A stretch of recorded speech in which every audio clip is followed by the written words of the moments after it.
I cannot tell you how many potential clients those 80% of MSPs have lost by having a crap website. It should be the number one priority. In terms of MSP marketing fundamentals, there are only really a few basic things to do. And the number one is the website.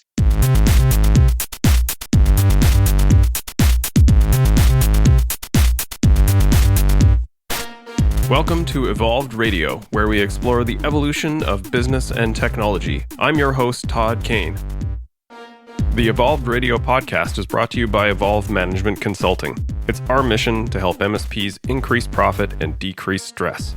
If you're in the MSP industry and manage people, you should really check out my Service Manager training course. It's like the missing manual for how to run high-performance service delivery teams. Most managers in the IT space have never had any formal training. If you'd like to step up your game and become a successful manager, check out the Evolved Service Manager training course at training.evolvedmgmt.com. That's evolved with a D as in Delta. Or you can visit my homepage and scroll down to the training section. Today on the podcast, I'm joined by Paul Green, a MSP marketing expert. Paul and I talk about why IT companies really struggle with marketing despite knowing it's important. Paul details where to start from scratch on your marketing strategy and then how to focus down on qualified leads. We also chat about the tremendous opportunity to market to your existing client base. Finally, we talk about why many MSP websites are downright embarrassing and why you should ensure that your website represents you in the market. Paul is knowledgeable and super passionate about the MSP marketing space, so grab a notepad, get ready to soak up some of the learnings here. If you enjoy the show, please consider leaving a rating and review in your favorite podcast app. It really helps to spread awareness and bring more listeners to the show so we can share the message with more of the community. Now, on with the show. Welcome to the podcast, Paul. Oh, thank you so much for having me on, Todd. It's genuinely an utter pleasure to be here. Awesome. So this is going to be a great topic for everybody. The sales and marketing end of an IT business is often one that I think everyone can agree requires a bit of love and a bit of attention. And maybe that's probably the best place to start. Why do you think that MSPs struggle with sales and particularly marketing? I think there's a really clear and obvious answer for that, and that it's that most MSPs have got into the business because they are technicians or they're really into technology, and that's what they want to do. In fact, if you go and read a book by Michael Gerber, which is called The E-Myth Revisited, I'm sure you've read this yourself, Todd. Yes, absolutely. And you read that, and it talks about the different levels of business owner. You've got technicians, you've got managers, and you've got entrepreneurs. And actually, most of when they're talking about technicians, they don't mean IT technicians in that book. And yet most of the people who start MSPs or start any kind of IT support company are literally technicians. They just want to fix computers, play with computers, fiddle with settings, and that's their passion, and that's the thing that drives them. And then, of course, they discover along the way that, we've got to go and win some clients. And to win some clients, we've actually got to talk to people, and we've got to do marketing, and we've got to do sales and all of this other kind of stuff. So I think marketing is actually a distress activity, not for all MSPs, but for the vast majority. I think also the MSP model makes it very easy for you to be, I'm not going to use the word lazy, but to be complacent with your marketing, because there are two massive advantages that you have over all other kinds of businesses. Advantage number one is that you have insane retention. I mean, genuinely insane. I work with more than 500 MSPs all over the world. And when I talk to people, very often they'll say, oh, yeah, we started 15 years ago and we've still got client number one. And if they don't have client number two or number three, it's because they've gone bust or because they were sold or something like that. But most MSPs, most of the time, keep clients for years and years and years. That makes you complacent. The other thing that makes you complacent is the sheer amount of monthly recurring revenue. Again, most MSPs have covered their costs on day one. All the money comes in on day one, the bills get paid, there's some money left over for them. Sure, they'd like more monthly recurring revenue, because who doesn't want more monthly recurring revenue? But the hunger isn't necessarily there. So when you've got a distress activity, marketing that you don't really want to do, and you don't have a pressing need to go and do some of that marketing, it's very easy to kind of put it off off for another month and another month and another month. And that actually creates an opportunity, because you look at any market in any sort of civilized part of the world, and you'll typically find one, maybe two MSPs that are okay at marketing, and most of the rest of them are really bad. To me, that's the opportunity. The opportunity is in your area or in your niche, in your vertical, that you get really good at marketing really quickly. So why do you find that people avoid marketing to begin with? Or better yet, why do you find that people are attracted to the marketing and feel that they need to do it? Because as you described it, like they're okay as they are. Is it maybe the peer pressure, or just sort of like the other people are doing this and I feel like I should too? If there's not sort of a business need necessarily, they don't feel an attraction to this. What is it that sort of draws people into the idea of maybe I should do more of this? Well, that's a really interesting question, because is it peer pressure? No, I don't think it is. Peer pressure comes into play with things like, which PSA should I use? Which RMM should I use? I think the reason that people do marketing is not because they need to do it, but because they want to do it. And this actually dovetails very nicely into why people buy from you anyway. People buy, and by people, I mean ordinary business owners or managers. They buy for one of only three reasons: either because they need something, or because they want something, or because they've got a fear. And they will buy from you to satiate that need, or because they want that stuff, or because they want to sleep better at night. And I think most MSPs get into marketing not because they need a little bit more money, but because they want more money. Because actually, this is the thing with business, isn't it? It's very much, you bring on board some new clients or some new users, some new monthly recurring revenue, but then you've got some extra margin, but then you need to invest in that new tech or that new technology platform or that new toy that you were thinking of getting yourself. Or you look at your car and your car's now 5 years old. And wouldn't it be nice to have a Tesla? But a Tesla means you've got to have another $300-$500 a month coming in. And so it's these wants, I think, that drive people towards the marketing. It's still a distressed activity, but at least it's something that you can look at and you say, okay, I need to do this. The problem then comes when the MSP is then looking at the marketing and realizing that it's not as simple as just do these two things. It's actually an enormous thing with hundreds and hundreds of different working parts. Yeah, and so that leads well into sort of my next question in this, in that what should people focus on? This is an issue that I see people really struggle with and sort of get caught in the typical analysis paralysis, which I think is really natural for the logical people that are in these types of IT industries and running these types of businesses. They really want the data. They want to understand things before they move forward. They want some level of confidence. And because they're not confident in marketing, they sort of look around and they're like, well, should I do some AdWords? Should I run some events? The plethora of options is a bit intimidating. This is a complex topic, and there's not necessarily a single answer here. But what would you say to the person that just says, where should I start? Like I've not spent a ton of time on marketing, but I'd like to get started. Where's sort of the highest value return and sort of the least scary place to start in the marketing field? Well, looking at something like, should I spend money on Google or should I do this, is completely the wrong place to start, because that's actually a tactical conversation. Google, Facebook, LinkedIn, building email databases, all of that. These are all tactical things. What we've really got to do is we've actually got to bring it back right up to not even just goals for the business. We've got to go a little bit further back and look at what's the vision for the life. Let me explain what I mean by that. There are 5 things that I typically work with my clients before we get anywhere near doing tactical stuff. First of all, what's the vision for your life? Secondly, what are the goals for your business and how does that feed the vision for your life? Thirdly, what's your marketing strategy? I'm going to cover all of these off in a second. Then we get into tactical conversations of which tactics do you need to implement the strategy? And then the final thing we get into is what are the small things that you and your team and your outsourced suppliers should be doing on a daily basis, which ultimately I've made a link there between the vision for your life and the things that you do every day. And that's a really important thing for MSPs. So let's start right up at the top. And I know this isn't quite the answer you were looking for, but this is such an important thing. You've got to sit down with your partner And I don't mean your business partner, because no one wants to spend more time with their business partner. I mean your life partner, the person you love or the person you spend the most time with, which may not be the same person. But you got to sit down with that person and you got to say, what do we want from our lives? And that changes. When I was 30, I was all about the Aston Martin. I wanted the James Bond car. I was all about the big house and the gravel driveway. And I've got some of that now. I don't have the Aston Martin, but I've got the house and I've got the gravel driveway. And now I'm 47 and I'm starting to think about boring stuff like pensions and investments and all of that kind of stuff. So these things do change over time, but you've got to ask yourself, what's the vision for your life? Me, I want to travel. I want to give back to the community. I want to have a place abroad when all this pandemic stuff's over and all of these kind of things. You need to figure that out for you. And then once you've got a vision for your life, you then need to say, what does the business need to do to fulfill that vision? Because I'll tell you something, Todd, very few MSPs I speak to want to rule the world.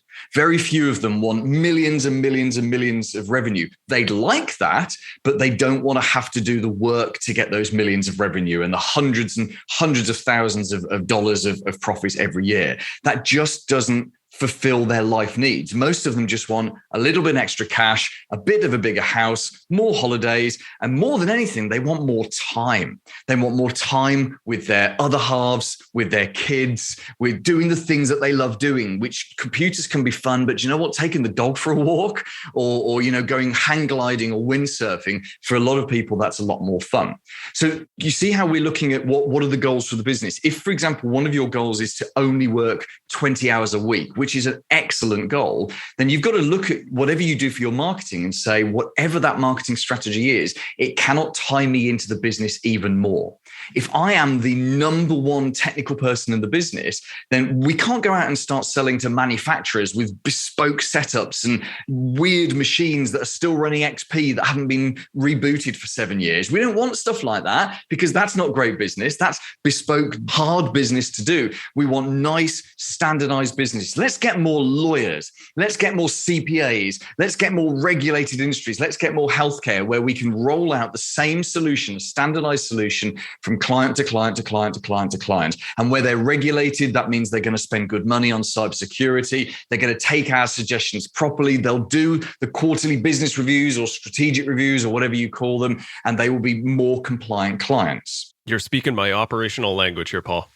Well, and you know what? You need to figure all of this out first before you say, what's my strategy and what tactics am I going to go and get them? Because actually, to me, this is my third business that I'm running right now. And this is standardized down to the T. I've just had 2 weeks vacation with my daughter. I'm a sole parent. There's just me and her. And, I might have done a little bit of email in the middle of it by choice. But you know what? Otherwise, the business continued to thrive when I wasn't there. That is a proper business. It's a business that you never fall out of love with because you can have a proper break from it and you can come back all energized and refreshed.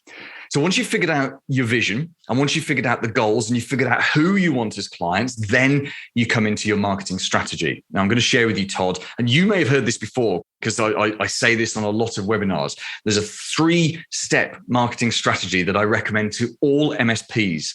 And it is so simple and yet it is so powerful as well.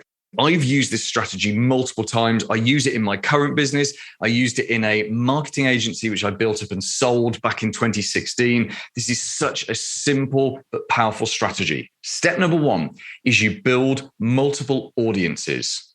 I'll come back to what exactly that means. Step number 2 is you build a relationship with those audiences. And step number 3 is you commercialize those audiences. That is your marketing strategy. So step number 1, build multiple audiences. What does that mean? Well, I mean, you get bunches of people to listen to you. Now, the audiences that most MSPs should build, there are only really 2 of them. The first one is your email database, and the second one is your LinkedIn. And there are lots of other audiences you could build. A podcast would be a great thing to do, particularly if you have a niche or a vertical. You could build an audience on YouTube. You can build an audience on other social media platforms. You can build an audience in forums. But for most MSPs, most of the time, build up your email database and build up your LinkedIn. And Todd, I'm happy to take some follow-up questions later on specifically how you do those. So build up multiple audiences, the first step. The second step in your strategy is to build a relationship with them. That's all about content marketing. Because the ordinary business owners and managers that you want to reach, they don't know what they don't know. They don't really understand technology. They think they do, but they don't. You ask them to explain the cloud to you in a short sentence. They can't do it. They don't know what it is. They don't know what ransomware is. They'll say something to you about Colonial Pipeline, but they don't really understand what ransomware actually means. And they certainly don't believe that their business is actually being targeted all the time. So we've got to educate them. In fact, we've got to educate them and entertain them at the same time. And we call this edutainment. And that's done primarily through sending out content. There's stuff you do daily, stuff you do weekly, and stuff you do monthly. Daily, you post social media content every single day. Because it's disposable, most people won't see it. So you need to have a regular flow of it going out. Weekly, you send out an email newsletter, not selling anything, but you're just edutaining them, educating them about things that are important in our world that are relevant to them. And then monthly, if you can afford this, if you can go through the hassle, because most MSPs don't, which makes it a very powerful thing, monthly, you send them something printed, ideally a printed newsletter. Newsletters are amazing, not PDFs, physical print newsletters in your hand, because they hang around, they sit on desks, people read them on toilets, they pass them to other people, hopefully not after they've read them on the toilet. Important qualification. You know, so, but they have such stickability. And the whole thing that we've got to remember is people only buy when they're ready to buy. You could meet a business owner today who seems to click with you, who's not that happy with their incumbent MSP, but it might yet still be 2 or 3 years till they're ready to buy. And what we've got to do is build a relationship up with them over a period of time. And that can sometimes be years. Very much right time, right place, right? Oh, massively. And most MSPs give up on their marketing far too often. This middle step, you know, if you're building multiple audiences and then you're building a relationship with them, this building a relationship never stops. In fact, it stops the day you die or the day you sell the business. And I'm actually not being flippant or not joking. It's an ongoing, never-ending thing. It never ends. Because every day, every single day, someone near you or in your vertical is waking up and they think, do you know, I've just had it. I've had it with my IT guys. I cannot be doing with them anymore. It's time to switch. And the tiny window of opportunity is just open. Now, you know, remember what I was saying earlier about insane retention? People stay with their MSP for 5 to 10 years. So for every prospect you're talking to, or every lead you're talking to, there's like a 3 to 5 day window every 5 to 10 years where they're actually genuinely open to moving to someone else. We can't be haphazard with our marketing and just do a bit now and again or stop and start it, or it's sometimes known as boom and bust marketing. You've got to build a marketing system that consistently and persistently markets to people every single day. And the chances of you having quality conversations with people just goes up. It's funny, you get luckier. You seem to generate more leads and more prospect meetings and just have more people to talk to the more marketing that you do and the more consistently you do it. And that leads on to my final thing. So if you remember the 3-step strategy, it's build multiple audiences, build a relationship with them. The third thing is to commercialize those audiences. The simplest thing to do with this, Todd, and it's so simple, it's painful, is you get someone to pick up the phone on your behalf and call your audiences. Now, this is not cold calling. Cold calling is where you acquire some data and you call people and they swear at you and everyone slams the phone down. This is not that warm, but it's slightly warm calling because these are people who are connected to you on LinkedIn or they're receiving your emails. If you send out an email every week and this guy, this business owner down the road has opened your last 5 emails and has clicked the link on a couple of them to go and read whatever it was you sent to them, he is active and he is alive and someone in your business should phone him.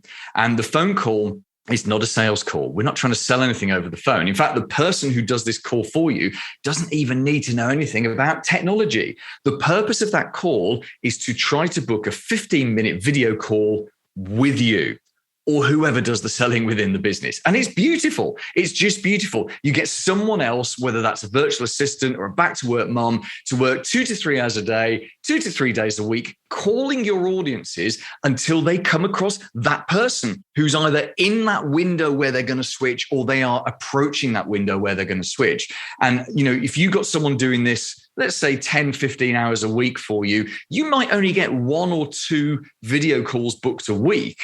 They'd have to make a lot of phone calls. You might still only get 2 or 3 video calls booked, but some of those people will go on to be excellent prospects for you. And in fact, you'll know based on how long the video call actually goes on. If it's a 5-minute video call, they're not a great prospect. Whereas actually, if that 15-minute call turns into a 40-minute call, woohoo, this is a really hot prospect. And of course, your goal off the back of that video call is to book a proper sales meeting, go out and see them, and bring on board another 5 to 10-year client.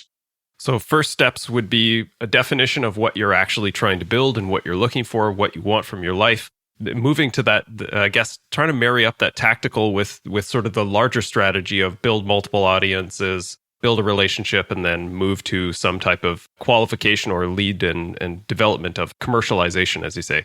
So to help people with that tactical component, next week they can sit down with themselves or their significant other and define what they actually want from their life and therefore what they're building, which I agree is a really, really important first step. Is LinkedIn maybe the best place to start to build that audience? 100%. Yeah? Okay. Yeah, 100%. So LinkedIn is phenomenal. And everyone's a bit blasé about LinkedIn because don't get me wrong, your email database is actually more powerful. Your email database, no one can ever take away from you. LinkedIn, Microsoft could take away from you, and they do, but no one can take your email. However, email marketing is just getting harder. Deliverability is awful. Look at all the spam filtering that happens. Email marketing can be great, but LinkedIn is beautiful. You can be connected to anybody, anywhere, and you can message them with 100% guarantee that your message will get into their inbox. You can't guarantee that they'll read it, but you can message them and you can put content in front of them. And it's where it's the dominant B2B social media network. So 100% yes. From a tactical point of view, if you've got nothing to get started with, you focus on LinkedIn. And LinkedIn has changed over the last few months. If we think about the history of LinkedIn, when it first started, I don't know, what was it, 15 years ago? It was the online version of your offline network. And do you remember you used to get friend requests from people and you were encouraged to reject them? Not friend requests, connection requests. You were encouraged to reject them if you didn't actually know them in real life. And then Microsoft bought it and that all kind of went out the window and it became LinkedIn version 2, which is what it's been for a number of years, which is a free-for-all. For some time now, we've been encouraged to build massive networks online. You can have up to 30,000 connections on LinkedIn. Your brain cannot cope with more than about 1,000 connections, a real connection to people. And yet on LinkedIn, you can have 30,000 connections. But that free-for-all is ending. Microsoft is changing LinkedIn and they are moving away quite rapidly from the quantity model to the quality model. Now, I don't think this is a bad thing in any way. Agreed. It means that there is a cap on the number of people that you can connect with. And I forget what the exact number is because I don't touch LinkedIn. But it's made us sort of have to move away from some of the automated tools. Not a bad thing. We're now getting humans to do what the automated tools are doing, and humans are doing a better job of it. And it is absolutely, it makes you think exactly who do I want to be connected with? Can I give you a pro tip on connections on LinkedIn? Absolutely. That's why we're here. Okay. The easiest way to make connections in LinkedIn, rather than searching for like CPAs in your city or anything like that, ask yourself this question. Who already has all the connections that I want? So, for example, I live in the UK. I live right in the middle, just outside a city called Milton Keynes. I'm in a little village. And if I wanted to do business with the business owners of Milton Keynes, I would connect on LinkedIn to a guy called Mark Orr. Now, I don't know Mark that well, but I know that he is one of the most connected people in this city. He has about 20,000 LinkedIn connections. He seems to go to all the networking events. He seems to just know everyone who's in business in Milton Keynes. If I wanted to build my Milton Keynes connections, I would connect to Mark and then I would try and connect to his connections. Does that make sense? Yeah, the super connectors, leveraging them, right? Exactly. So he's already done 20 years of hard work. I can now go and leverage that. Now, if you are a super connector, there is a setting in LinkedIn where you can actually switch off the ability for people to see your connections to stop someone doing this to you. And I don't know if you've done that, Todd, but I have. I've got about 6,000 connections now, and I don't particularly, and they're all MSPs, and I don't particularly want someone coming in and stealing my connections. But that's my number one tip for just making LinkedIn really, really easy for yourself. Yeah, that's a good one. Next piece that I wanted to hit on is moving from acquisition to sort of quality of acquisition. So we'll sort of assume now that either someone has gotten past this phase, they're starting to build a bit of a marketing engine, or they're slightly older or mature MSP, and they're doing some level of marketing, but they're still struggling with quality connections. And a lot of maybe they have an AdWords campaign and they get a lot of people saying, hey, can you come over and fix my PC? Or, can you install this piece of software that we got? And it's not the type of connections that they're really looking for. Is there any sort of strategy or tactical advice that you can give on increasing the quality of the connection so that they can find people that are going to be a better qualification, a better lead for them as a mature MSP? Sure. There's two things you can do, in fact. Before I mention those, I think with AdWords, there's very little you can do about that other than really honing in on keywords and negative keywords. I have a client who he put himself through a Google Ads course on Udemy, the online courses platform, and has spent the best part of 2 years perfecting his ads. He's based in the UK. And in fact, I caught up with him this week and he was saying, I forget the exact numbers now, but he might only generate 1 or 2 decent leads every other month out of Google Ads. And he's spending, a few £1,000s a month on it. But for him, it's worth having the guys ringing up saying, can you fix me iPad? Which he doesn't want to do. He doesn't want that at all. He's pure managed services. But to him, it's worth that. And it's worth the rubbish because every now and again, a lead comes through, which turns into $1,000 per month of monthly recurring revenue, which, as you and I know, is going to stay for 10 years. So he's taking the bigger picture with Google Ads, but it's very, very hard Google Ads. For most MSPs, the 2 things you can do to pre-qualify. Number 1 is having someone on the phone pre-qualify for you. That's the easiest way because it takes away your frustrations. In fact, that same person that's commercializing the audiences, that's picking up the phone and calling people, they just need to have a couple of basic questions to ask. And you don't need to be as crass as to say, how many staff have you got? Or what's your turnover? Because those kind of questions are pretty obviously pre-qualified. But you can do things like, depends on someone's personality of whether they can get away with this, but say things like, God, you guys seem as though you've been really growing fast the last few years. You must have loads of people there now. And a lot of business owners will just jump in and go, yeah, we've got like 25 people in the office now because they're proud of it. Because often we wrongly think the number of people we've got makes us a better business. I don't know about you, Todd, but the longer I'm in business, bigger is not necessarily better. Exactly. The fewer staff I have, the happier I feel about my business. But there we go. So you can pre-qualify on the phone in that way. The other thing you can do, which can be a bit hit and miss, but you can use educational materials to pre-qualify. My favorite tool for this is a buyer's guide. In fact, if you read, there's a great book to read about this called They Ask, You Answer by Marcus Sheridan. In fact, it's the best book you'll ever read on content marketing. Every MSP should read this because this is your long-term marketing strategy. They ask, you answer. And one of the things that Marcus Sheridan recommends is that you put together a buyer's guide.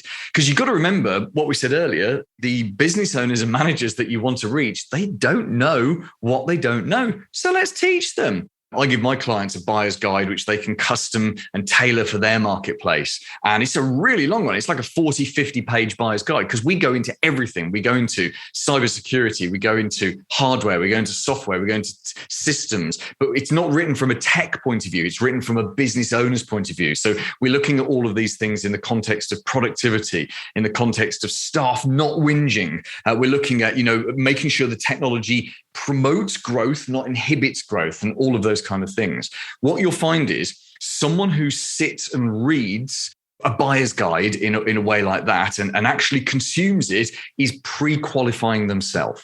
Your one-man band, 2-user businesses, which I know there is a market for those things, but many MSPs don't want them. If you don't want them, they're not going to read a 40-page buyer's guide that talks about technology strategy. Because, as you said, Todd, all they're interested in is, hey, my keyboard's a bit sticky. Can you guys come and help? And so you kind of people pre-qualify themselves. Actually, it occurs to me that there are 2 other things you can do. Another thing you can do is use social proof. So social proof is where you show them your existing clients in the form of reviews, testimonials, and case studies. Let's say you just want big businesses with minimum of 50 users, then you make sure your case studies are big businesses with 50 users, because your smaller businesses will look at those and think, Oh, that's a big business. These IT guys aren't the kind of people we're looking for. They're dealing with the bigger businesses. So actually, your social proof can be very powerful in deflecting people away in a way, because typically people are influenced by people like them. It's why being in a vertical or a niche is so powerful. If you want lots of CPAs, show CPAs on your website, and then the lawyers won't ring you because they'll realize you're not for them. And the other thing that you can do if you want to pre-qualify people is do it with your pricing. If I believe you should put pricing on a website, that wasn't a belief I had until I read They Ask You Answer by Marcus Sheridan. And it's very hard, isn't it? Because what's the cost of IT? Well, it depends. Well, actually, that's your answer. That's how you put pricing on. And some of my MSPs I work with have pricing calculators on their website, which is another smart thing to do. But by putting your pricing on and showing someone how much it costs, whether it's on a per user or per device basis, you can be more expensive to put people off. And actually, if you want the bigger businesses where it's perhaps a little bit more corporate, you've got professional managers, they are more willing to pay more for a higher quality solution. Whereas your smaller micro businesses are typically not always, but typically going to want to pay a little bit less for a less comprehensive solution, because cash is often a more finite resource for the smaller businesses than it is for the bigger businesses. That's definitely one that I like and used a lot in the MSP that I was running, is trying to intentionally scare people off with the pricing. If you just say, well, contracts start at about $1,500 a month, like, how does that sound? And like, oh, God, that's too much. It's like, okay, well, we saved both of each other a lot of time instead of, exactly. Like, I don't want to tell them the price because I might scare them off. And, maybe I have an opportunity with this. And then you do this song and dance for the next 3 weeks. You've wasted 15 hours of your time trying to coax this business in the door, and then find out that they were price sensitive to begin with, and this was never really an issue, right? So I like that one. It's a pain. Yeah. So another area that I think is very underserved, because a lot of people focus on net new marketing, and they want to attract new businesses and they want to grow. And I find entrepreneurs are especially bad for this, where all growth must be new, and they don't necessarily recognize the gold mine that they're currently sitting on. And one of the things that I talk a lot about is increasing share of wallet. You already have a captured audience of clients that will be a hell of a lot easier to sell to. If you're trying to attract new business, the typical kind of conversion time for a new MSA is at least 2 to 3 months, sometimes longer. And as I say, like, marketing efforts take time, and it's a time and place type thing. So I'd love your thoughts on how you can best market effectively to your current client base for either cross-sells or additional services. What are your thoughts on selling to the existing clients that you have? Yeah, it's absolutely critical. And Todd, I'm sure you've heard of a marketer called Jay Abraham, who is the granddaddy of direct response marketing. Because all the marketing I do is direct response. It's not fluffy brand marketing where you place adverts and keep your fingers crossed and hope. It's direct marketing where you do something and you either get a response or you don't. Jay Abraham is literally the granddaddy of it. He's been around for years. I've spent tens and tens of thousands of dollars buying a lot of Jay Abraham stuff. And one of the very early lessons I learned very early on from listening to one of his most basic courses, it's such a powerful lesson. And if you've not heard this before, get this tattooed in reverse on your head. You see it in the mirror every morning. There are only 3 ways to grow your business. Get more new clients, get your existing clients to buy from you more often, get your existing clients to spend more when they buy. That's going to be a big tattoo, actually, isn't it? Yeah, it may not fit on your forehead. No, perhaps go for your arm instead. Yes, down the arm. Jay Abraham makes the point that you can't just focus on number one. You've got to focus on all 3 at the same time. So while you're getting new clients, you've got to essentially sell more to your existing clients. This is the secret to true growth. It's so much easier to sell more to your existing clients. There's more profit in it because you haven't got the marketing costs, you haven't got the onboarding costs, you haven't got the acquisition costs. You sell them a new security package tomorrow, you've got some good margin on that. They say yes, you put it in place. That's it. It's the end. The margin drops down to the bottom line from that point on. So there are 3 things that I recommend for MSPs. The first thing I recommend that you do is that you have something called a profit matrix. Now, it has lots of different names. I like to call it the profit matrix. What it is where you suck out the information about who is buying what. You suck it out of your PSA and you put it into a very simple grid. That grid will have 2 axes. You'll have let's say clients going down the side, and then you'll have services, regular or monthly recurring revenue services across the top. And that grid, you literally put in a mark or a cross or whatever when someone is buying something. So client number one might buy services A, C, and E. Client number two might buy services A and B, et cetera, et cetera. Now, what makes the profit matrix more powerful than leaving that information buried in the PSA is we can look at it with an instant glance and see not only who's buying what, but who isn't buying what.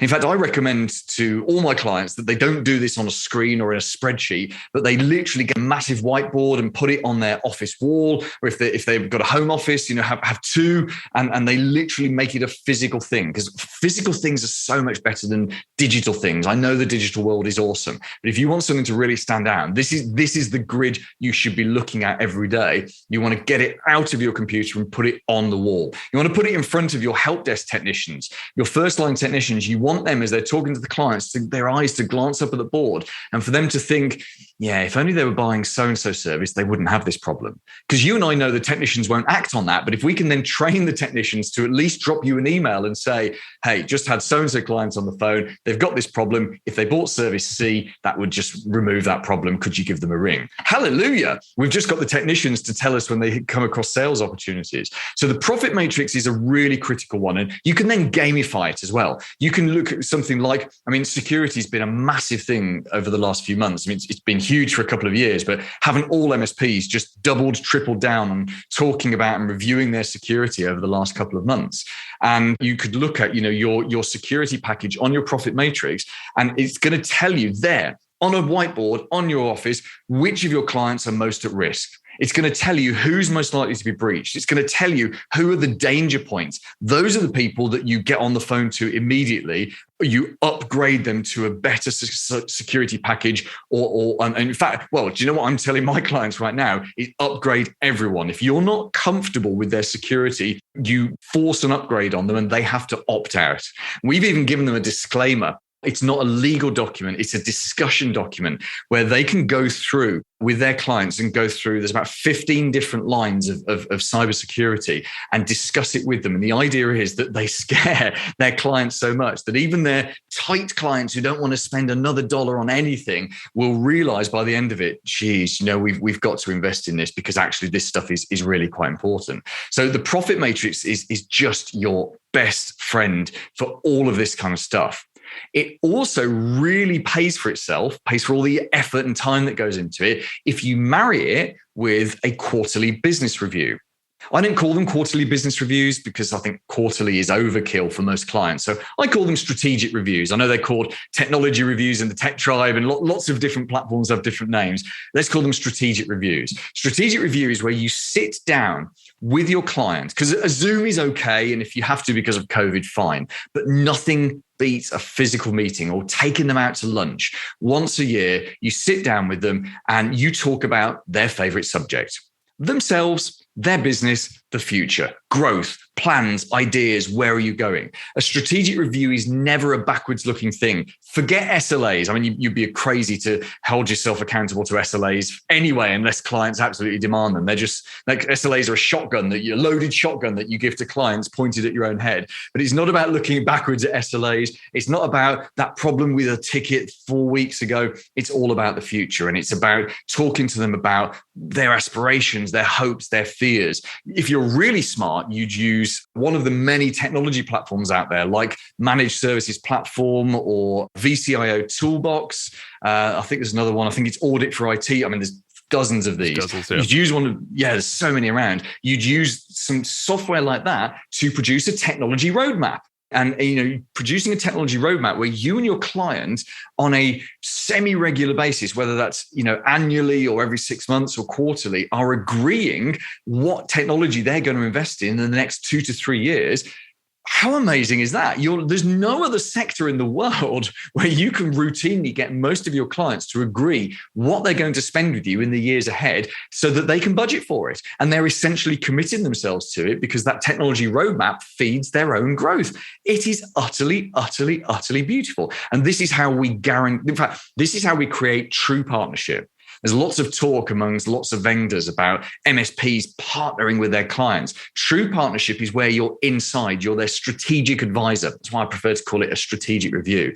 And the technology roadmap is an important part of that. So the two things we've had so far, we've had the profit matrix, and then we've had the strategic reviews with the technology roadmap. The third thing I recommend, Todd, is that you're always adding new services. So if the goal is more monthly recurring revenue, and that is the goal, that's what you want, then you've got to add on new things. Now, you may not want to add new services, which is fine, but you can always add a different flavor of something. You might have a perfectly good backup solution right now. You're happy with it. It works very well. It takes all of their stuff. It backs it up offsite in 2 centers. You're happy with that, and that's it. But here's the thing. Just because you've got that backup solution and you're happy with it doesn't mean that some of your clients wouldn't buy something else.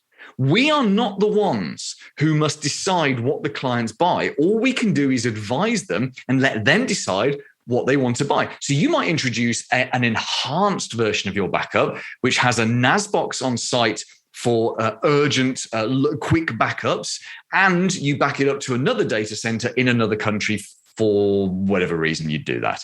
But the point being is it's a better solution. It's a slightly better solution. You may not be comfortable. You may think that's overkill to sell it, but some of your clients will buy that.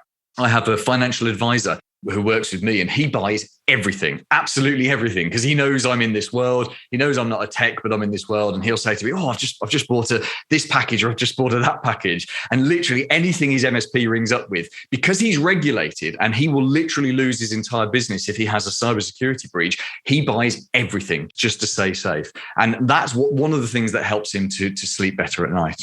I love the idea of the profit matrix. It's exactly the same thing that I describe to people when I tell them to start thinking about internal sales and cross-selling to their existing client base. So we're absolutely on the same page there. The other piece that you touched on that I think is really critical to hit on is the budgeting component.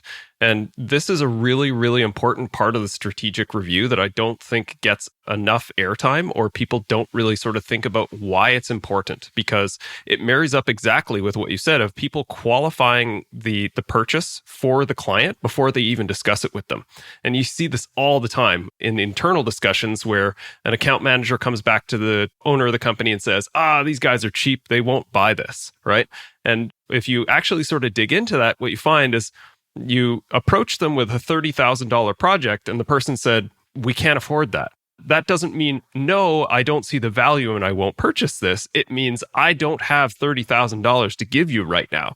And that's the really important part about the road mapping and the budgeting of this, is to say, over the next 6 to 18 months, these things are important. Let's lay them out in some strategic fashion, rank them by priority, and start budgeting for it.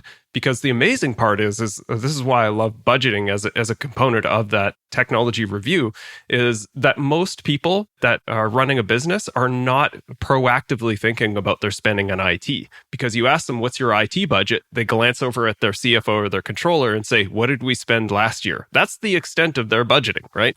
So to be able to help them with this and to actually facilitate some proactive spending and some budgeting for this benefits both of you, because now they actually have a budget. They feel a lot more controlled about what they're actually spending and what they plan to spend. Plus, it actually ends up feeding your project cycle. So I think that that's an underserved and really, really important component of this as well. Yeah, I agree completely.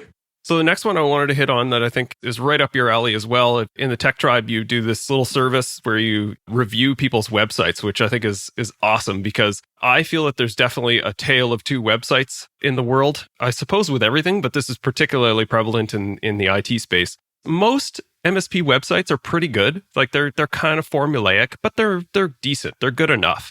And then I feel like there's this other subset of MSP websites that are really, really horrifying. Like they look like they were written in 1996 and never updated since. You know, I've even seen like animated GIFs and stuff, like the little bouncy icons and flashy strobe lights and stuff.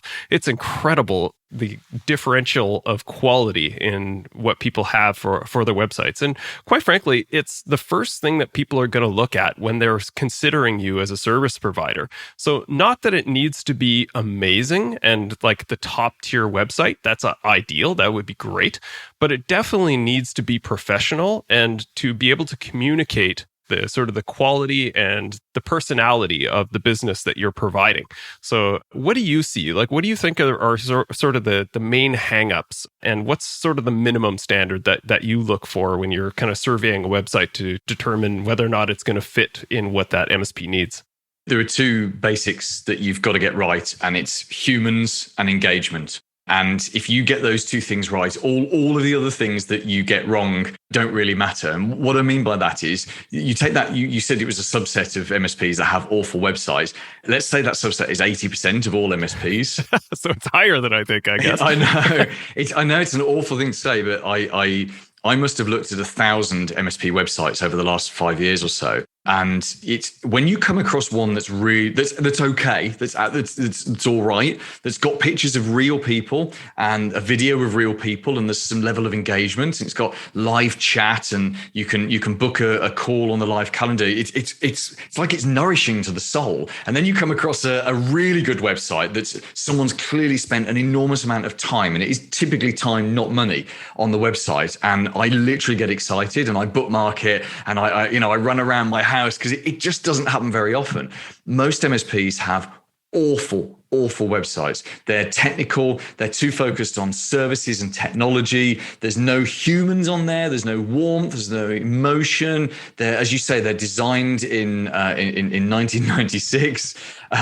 They're out of date. They're boring. They're just awful. And it's like, the website is the shop window. It really is. And I always talk about the tale of two shops. You talk about the tale of two websites. There's a tale of two shops. So let's say you need to buy, doesn't matter what it is. Well, let's take coffee shops.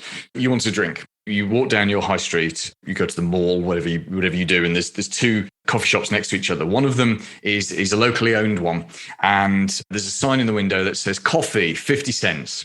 And you look at it, and the sign's really dirty. Really dirty. And in fact, it's faded a bit, and one of the letters is kind of peeling off. And the window clearly hasn't been cleaned for some time. And you look at the lights, and half the bulbs aren't on. And those that are on are just a bit ancient and a bit dim. And you kind of peer through, and there's a bored-looking person sort of, behind the counter. And you look at that. And then next door, there's a Starbucks. And if it's not Starbucks, there's a chain. There's a big, impressive-looking one. And the window's clean, and the sign's clean, and it's new and it's fresh. And the sign in the window says coffee $3 or $4. And most people, most of the time, not everyone, but most people would go into the Starbucks and would pay a hell of a lot more for what is essentially the same drink as they could have got in the Death Cafe next door. But the reason they do that is because we judge the book by the cover. We really do. You ask publishers. I'll give you an example. One of my favorite series of books is the Jack Reacher books. I'm sure you've come across them. Lee Child is a great author. He chucks out a Jack Reacher every year. They have different covers in the UK than they do in the US. The story is the same. He's a British guy writing for a US audience. And the books themselves are exactly the same, but the covers are different because publishers have just learned over the years that what kind of covers American men like to buy versus what kind of covers British men like to buy. And it has nothing to do with the actual product itself. It's all in the packaging. We absolutely judge the book by the cover. We judge the shop by the shop front. We judge the business by the website. I cannot tell you how many potential clients those 80% of MSPs have lost by having a crap website.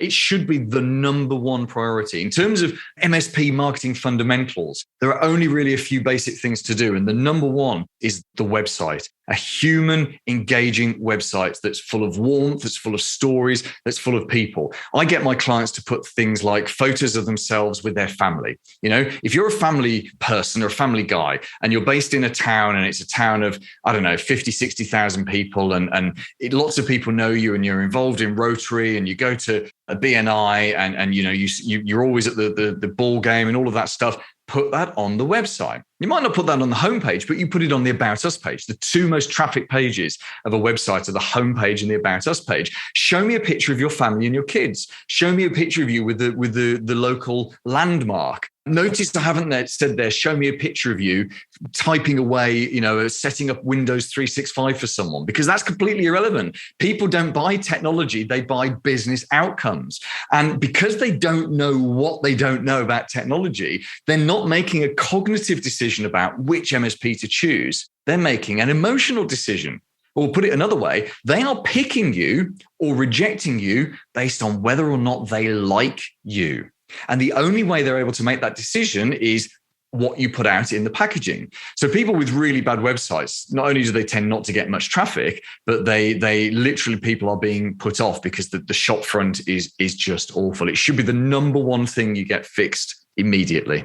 I love that. And what occurred to me when you were saying that, describing those two different coffee shops, is so much of this is about the experience, right? To land on someone's business website and surf through it, I think is an experience. But I don't think we naturally think of it that way. It absolutely resonates with me that people will pay more for a quality experience, both in the service delivery, but also I think that's just as relevant in the prospecting and the business development side, which I guess didn't naturally occur to me, but completely makes sense in retrospect. Yeah, I mean, no one really goes to, or very few people go to Starbucks because they're hungry and thirsty. You go to Starbucks for something else. I mean, this was their strategy for years. It's the third place. You've got your home, you've got your work, and you've got Starbucks as the third place. And it's expensive and it's nonsense. But we love it because it's where we meet our friends, or it's where we go to do a bit of work, or it's where we just go to chill out or to treat us. I'm going to go and treat myself to a $7 coffee, which has got so much sugar in it, I'm going to become diabetic overnight. And actually, it's kind of the same for managed services. No one buys technology. They buy peace of mind. They want someone that they trust, that they feel they could go for a beer with, to have their back. And that most MSPs are really good at what they do. I know that, but the customers don't.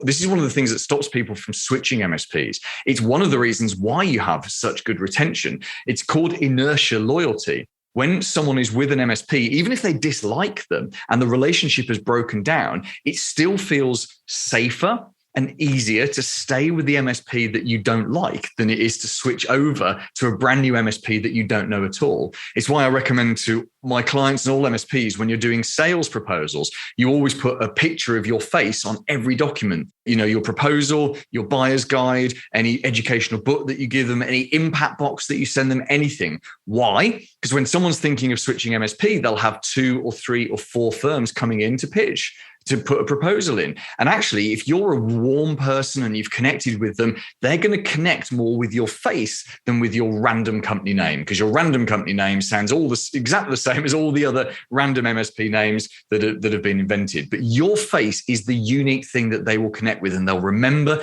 how you made them feel, not what it was that you said. 100%. And it's such an important thing. People buy from people. I was just going to say that. I think that's it's a tried and true, but it's 100% true. Like people buy from people, and that I think the human element of marketing is largely what we've been talking about here. Is the development of an experience and that personal association, so that people can buy from you as a person.